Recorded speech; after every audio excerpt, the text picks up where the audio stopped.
HOGSIDE Sound TV come back at you. So I want to give you guys an update on the 74 Glasshouse Impala.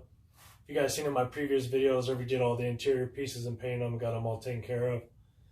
We got one last piece here, which is the back dash. That's pretty much it. But this is a Sunday update for you guys, and I wanted to share this with you guys because you've been following along.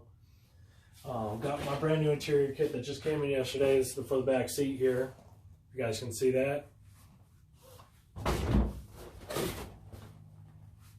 Just trying to keep you guys informed on what's going on. This is all the back interior. I got the front right here in the box still. Just wanted to share that update with you guys because it's been a while and everything. Things have been like a month or so. Next update will be this back dash. I'm going to compare them and show you what the original stuff looks like to this new one that I had my homeboy make. But that's pretty much it. So HOGSIDE Sound TV, like, share, and subscribe. Later.